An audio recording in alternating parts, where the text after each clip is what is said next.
My name is Evelyn Kirby. I was born in March the 26th, 1926, and I will be 97 years old next month. My first memory that I know of, the reason I remember I was 4 years old, was because when Mama's cook came to the house to do stuff, I would go in the kitchen with her, and she would fix her breakfast, and I would sit with her.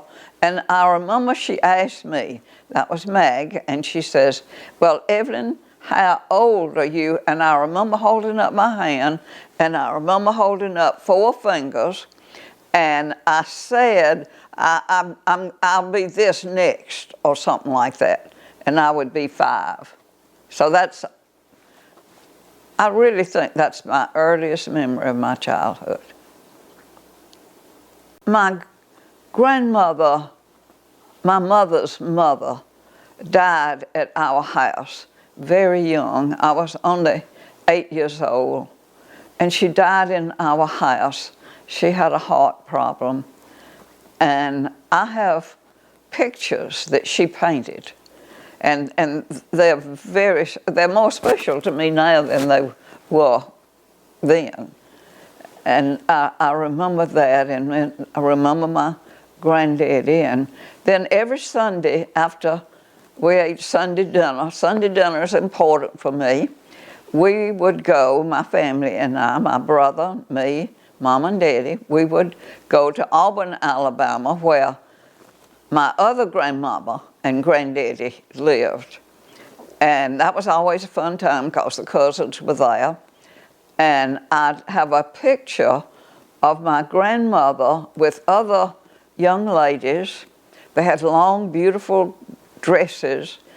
And my grandmother, my daddy's mother, was one of the first females they allowed in Alabama Polytechnic University College, or maybe it was, in Auburn. And I have that picture. It's special. Well, let me talk about my daddy and my mama. My daddy grew up, well, Mama and Daddy grew up on a farm. They did not know each other.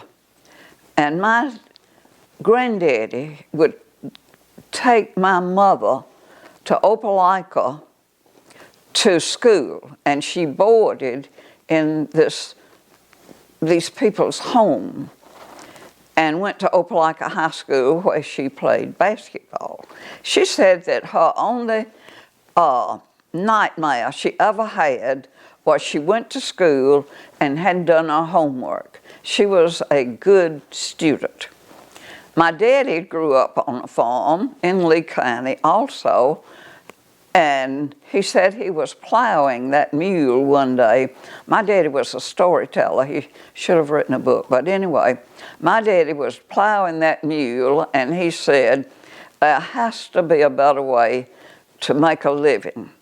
And he had gone into Waverly, Alabama on Saturdays and had seen a traveling dentist. So he decided he would go to dental school, and he did. He went to Southern Dental School in Atlanta, which is now Emory University Dental School. And he came to West Point, and that's where he met my mother, and they got married. I had the most wonderful mother, the most wonderful daddy I know that anybody could ever have. I never heard a cross word growing up, like never. And nobody was ever angry. It was fantastic. They always did what they said they were going to do, so I never had the doubts that some children I see now. I never not trust, and if they said they were going to do something, they did it. No big fanfare, in school, we would have a school picnic at the end of the year, and the teacher would say, well, who will bring fried chicken? My mama will. I always volunteered her to do the hardest job, and I'd come home and say, Mama, we're going to bring fried chicken to the school picnic. She would say, wonderful, sister. I'd love to do that. She was usually the grade mother because she loved doing stuff, and she was always in the kitchen. I remember thinking when I was young married, I wish Mama would come out at the missionary meetings, and she'd be in the kitchen at the church. I'd be in the missionary meeting. This was pretty good, and I enjoyed it, and I would think, wonder why Mama doesn't come out here and listen to this. But she liked to be in the kitchen, so that's what she did. She was in the kitchen. She served people. My daddy oozed integrity. I know if you squeezed him, integrity would come out. He loved baseball. He loved all sports. When he would finish working, he would walk across the bridge in West Point, and they'd have a baseball game going, but they'd wait until my daddy got there because he was the umpire, because they could trust him. My daddy was a trustworthy person. I didn't realize at the time, I thought everybody's daddy was trustworthy. I didn't know until I was more than half grown that my friends weren't having the same thing I was having.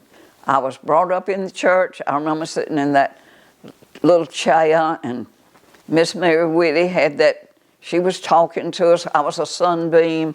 I didn't like sitting in that little chair because I had a lot of energy, but Miss Mary Whitty turned out to be Aunt Mary Whitty because I married her nephew.